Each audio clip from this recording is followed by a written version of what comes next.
And Mark Driscoll is founder and director of Tasting the Future, a food systems consultancy. Mark, great to see you. So, break down for our viewers just how environmentally impactful is cow's milk production. Good afternoon, and really good to be here. So I think I shall start by saying actually millions of farmers worldwide rear approximately 270 million dairy cows for the purposes of producing milk. So it's a really important source of nutrition and food for many farmers, particularly smallholder farmers and their families, pastoralists who rely on 1 to 2 cows, especially in parts of India, Southeast Asia and Africa. But having said that, milk production impacts the environment in a variety of ways, and the scale of these impacts depends on the practices of dairy farmers. I think first and foremost, dairy cows and their manure produce greenhouse gas emissions, particularly methane, a particularly potent greenhouse gas which contributes to climate change. The dairy sector is estimated to contribute about 3.5% of total greenhouse gas emissions.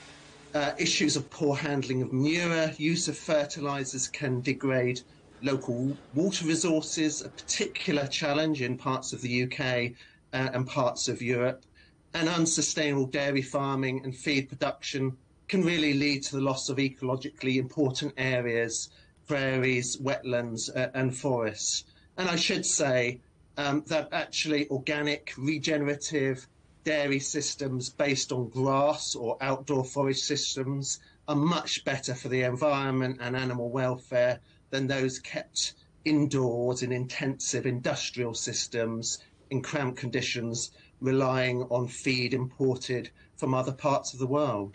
Well, Mark, as you said, that this industry is contributing about 3.5% of greenhouse gases. What are the ways to make it less harmful for the environment? And which countries or producers are leading the way on this front?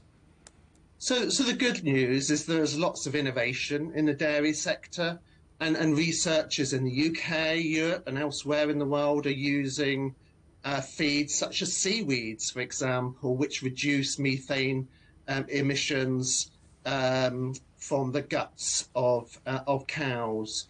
And recent studies suggest that just 2 or 3 ounces of seaweed in their feed can reduce cows' belching, a real source of methane, by 80%. And there are lots of examples of industry and governments reducing the impacts of cow production. So that the Dutch government, for example, has just unveiled, I think, about £20 billion, about 25 billion euros to radically reduce the number of livestock in the country, as it really struggles to contain an overload of animal manure and reduce pollution. Although it's faced huge resistance, maybe hasn't gone about it in the right way, it's an important indicator of where we need to go. Thank you very much. That is Mark Driscoll, founder and director of Tasting the Future.